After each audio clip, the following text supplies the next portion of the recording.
Hello बच्चों, आपके अपने YouTube channel are education foundation में आपका स्वागत है। आप इसके पहले पढ़ चुके थे, यानी यूक्लिड की ज्यामितीय परिचय का तो बेसिक इन्फॉर्मेशन आप जान चुके थे।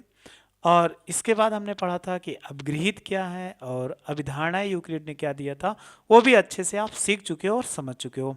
और परिभाषाएं भी हम अच्छे से सीख चुके हैं और समझ चुके हैं। उसी के आधार पे आइए कुछ और थोड़ा सा बाकी है, उसको हम पढ़ते हैं और समझते हैं। तो देखते हैं क्या है।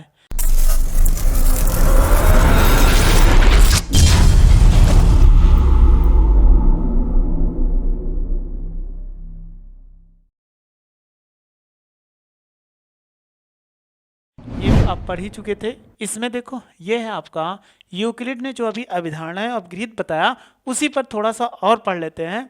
तो यूक्लिड ने ये बताया कि देखिए क्या बताया इन्होंने, कि यूक्लिड ने अपनी अभिधारणाओं और अपग्रहितों को देने के बाद इन्होंने ये दे दिया, इनका प्रयोग किया, फिर इनका प्रयोग करके अन्य परिणामों को सिद्ध करने में किया। यानी इन्होंने जो अपग्रहित दिया था और अभिधारणाएं दी थी, उसका प्रयोग इन्होंने कहाँ पे कर लिया, कुछ और अन्य परिणामों में इन्होंने सिद्ध कर दिया।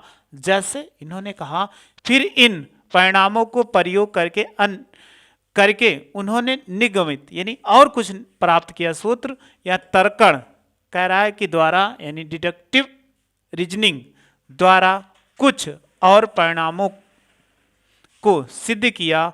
जिन कथनों को सिद्ध किया वे साध्य यानी या परमीय, यानी इसको बोलते हैं प्रोपोट्यूशन और ये बोलते हैं थ्योरम्स, यानी इनको जो साध्य हमें प्राप्त हुआ या उसी को थ्योरम कहते हैं। इन्होंने क्या किया, जो यूक्लिड थे उसका प्रयोग किया। उसका प्रयोग करने के पश्चात इन्होंने जैसा था अपग्रहित और अभिधारणाएं प्रयोग करके कुछ नए परिणाम निकाले।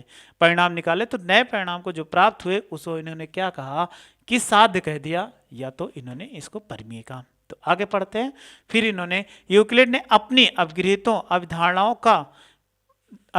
परिभाषाओं और पहले सिद्ध की गई परमियों, जो पहले सिद्ध की गई परमीय का प्रयोग करके एक तार्किक श्रृंखला में 400 कितना 65 साध्य निगमित किए, मतलब डिड्यूस निगमित किए। इन्होंने क्या किया कि जो अब इनके पास परिभाषाएं बनाया था और इसके बाद अभिधारणाएं दिया था और अपग्रहित दिया था, उससे इन्होंने क्या किया, एक नया सूत्र यह प्राप्त किया। तो उसे कितना 465 साध्य परमीय निगमित किए।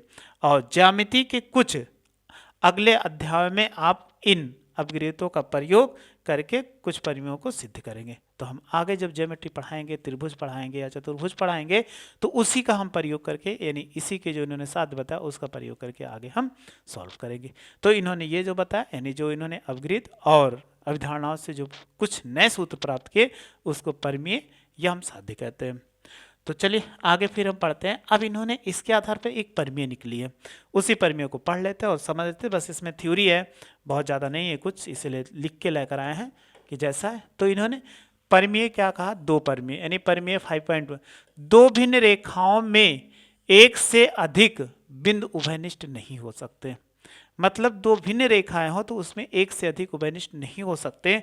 तो चलिए, तो पहले हम क्या कर सकते हैं, इसको छोटा कर दे थोड़ा, ताकि आपको ये समझ दिखे भी और हम कुछ हमारे पास स्पेस भी मिल जाए जिनको हम क्या कर लें और बना भी सके।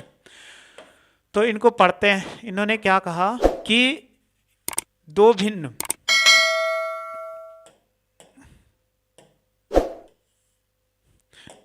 अगर आपको इसमें मिल जाए कि दो भिन्न रेखाएं, इन्होंने कहा दो भिन्न रेखाओं से एक से अधिक उभयनिष्ठ बिंदु नहीं हो सकते। तो अब इसको हमें उपपत्ति करना है। यहां हम दो रेखाएं L और M दी गई है, मतलब दो रेखाएं ले लेते हैं, L और M ले लेते हैं।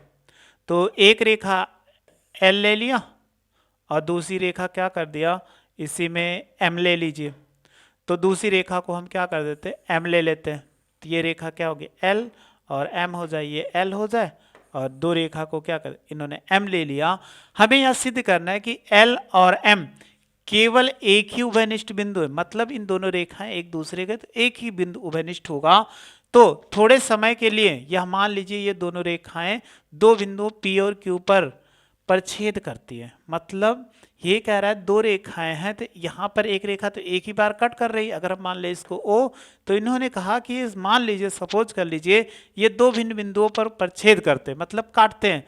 तो एक बिंदु पर काट कर रहा, तो ये कहीं ऐसे काट रहा हो, या यहाँ पर कहीं काट रहा हो। इन्होंने मान लिया इस प्रकार दो भिन्न बिंदुओं P और Q से होकर जाने वाली आपके पास दो रेखाएं L और M हो सकती है।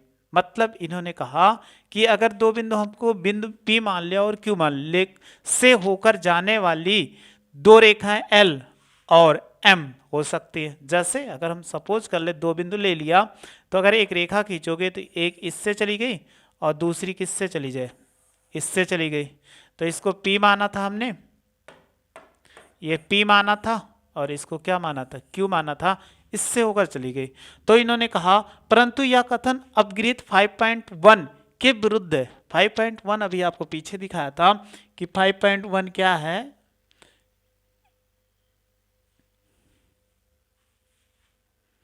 कि पीछे अभी आपने पढ़ा था 5.1 अपगृहीत, ये 5.1 है। इसमें कहा गया दिए गए, देखो आपको लिखा हुआ है साफ साफ कि दिए हुए दो भिन्न बिंदुओं से अद्वितीय रेखा खींची, मतलब एक ही रेखा खींची जा सकती है।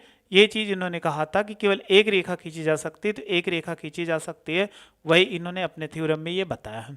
तो इन्होंने यही कहा कि 5.1 के विरुद्ध है, क्योंकि दो बिंदुओं से केवल क्या कर सकते हैं, अद्वितीय रेखा खींच सकते हैं। तो अद्वितीय होने का मतलब केवल एक रेखा, अगर हमने दो बिंदु ले लिया तो दो बिंदु से एक ही रेखा तो आप खींच पाओगे, अगर पी क्यू ऐसे होकर गई अलग अलग बिंदु। लेकिन अगर देखोगे तो दो बिंदु अगर मान ले P और Q मान लिया, तो इससे क्या कर सकते हैं, केवल एक ही तो रेखा खींच सकते हैं।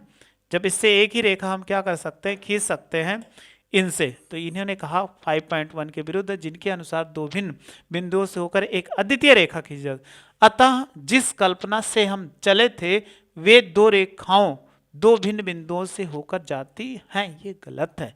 क्यों? क्योंकि दो बिंदुओं से केवल क्या कर, एक रेखा खींची जाए, दो रेखा नहीं खींची जा सकती। तो ये कल्पना थी। इससे हम यह निष्कर्ष निकाल सकते हैं कि हम निष्कर्ष निकालते हैं कि बाध्य हो जाते हैं कि दो भिन्न रेखाओं में एक से अधिक बिंदु उभयनिष्ठ नहीं हो सकते। मतलब दो रेखा ऐसे चली गई, एक रेखा L हो गई, एक रेखा M हो गई, तो एक बिंदु यहाँ पर इतने हैं, तो ये O है, जो रेखा L और M का बिंदु O है, उभयनिष्ठ है। तो इन्होंने कहा अगर दो रेखाएं एक दूसरे को काटती है तो उसमें कितना, एक ही बिंदु उभयनिष्ठ होगा। तो इनका प्रूफ था।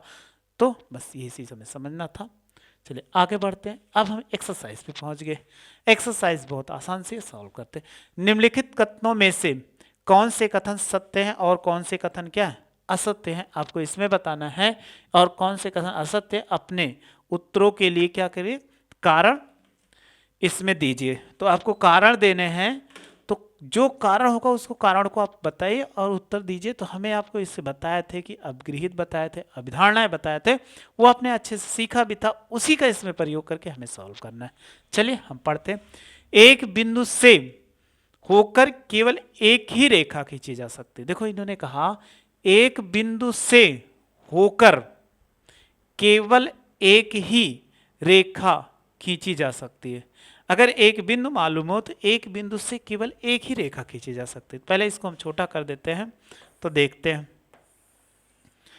जैसे हमने ये कहा इन्होंने, उसी को हम सॉल्व करने की करते हैं। कहा एक बिंदु से होकर केवल एक ही रेखा खींची जा सकती है। चलिए बिंदु ये है। अब रेखा क्या एक ही खींच सकते हो, देखते हैं। एक रेखा ऐसे खींचा, सही है। दूसरा कलर चेंज कर देते हैं, ये खींचा, ये भी ठीक है।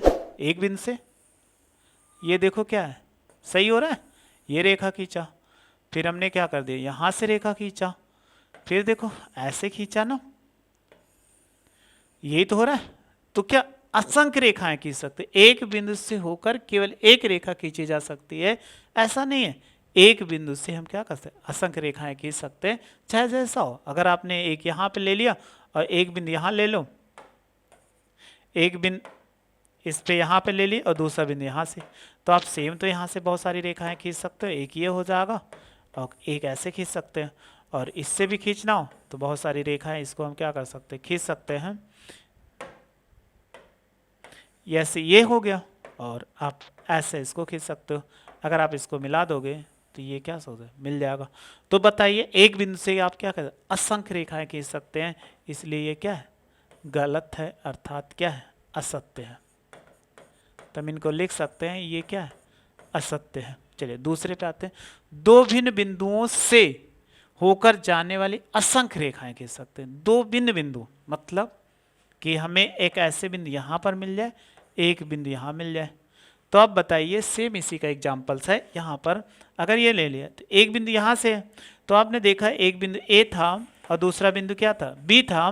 तो आप इससे कितनी रेखा खींच सकते हो, यहां से दो बिंदु से एक रेखा खींच पाए, इससे रेखा खींचे तो ए से नहीं जा रहे, ए से खींचते हैं ऐसी रेखा तो बी से नहीं जा पाती है।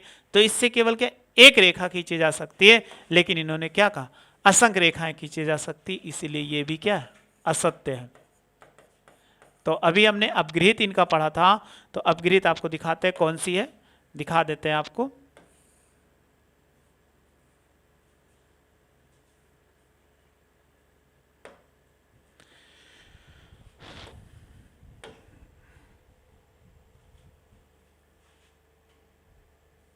देखो इनका अपगृहित है, ये लिखा हुआ है एक बिंदु के अन्य केवल एक सीधी रेखा खींची जा सकती है। और इन्होंने कहा था दो बिंदुओं से केवल एक अद्वितीय रेखा खींची जा सकती है।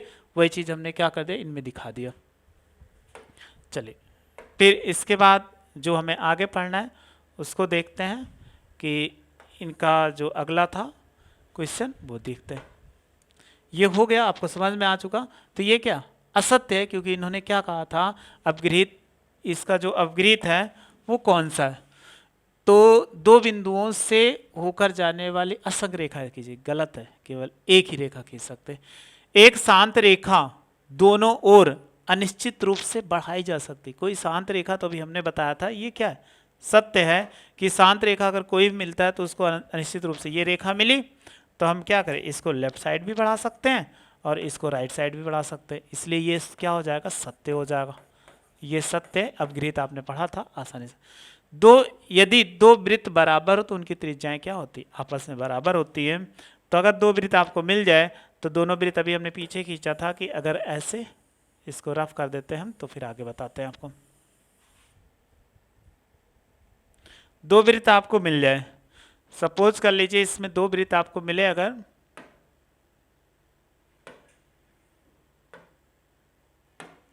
हमें दो वृत्त बनाना है तो हम इसको लेकर दो वृत्त बना लेते हैं कि एक वृत्त अगर आप बनाओगे तो ये बन गया उसी आर्क में, फिर दूसरा ऐसे हमने बना लिया, इसी को फिर से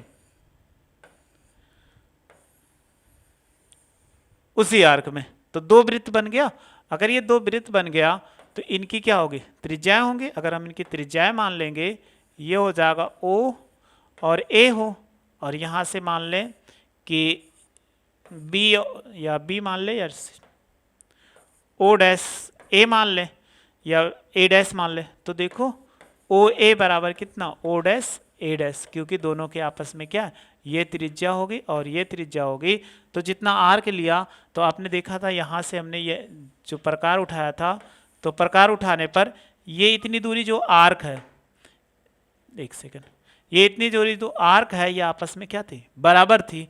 तो यही इन्होंने कहा कि दोनों त्रिज्या आपस में बराबर होती है। जब बराबर होती है तो ये क्या है, आप इसको लिख सकते हो, ये क्या है, सत्य है। तो कोई भी आपको मिलता है ऐसे हम सॉल्व कर सकते हैं। चलिए एक क्वेश्चन और देख लेते हैं कि ये आपको दो रेखाएं दी गई हैं। अगर आपको दिख रहा तो ठीक है, नहीं दिख रहा है तो हम अभी इसको थोड़ा सा गाढ़ा कर देते हैं। आपको दिख रहा होगा तो ठीक है, नहीं दिख रहा है तो हम दिखा देते हैं कि ये रेखाएं आपको दिख रही, ऐसे एक कुछ रेखाएं ऐसी है और फिर रेखा इसमें एक रेखा ये है और एक रेखा ये है, ऐसे तीन रेखाएं हैं। इसके पॉइंट जो हैं वो ए है,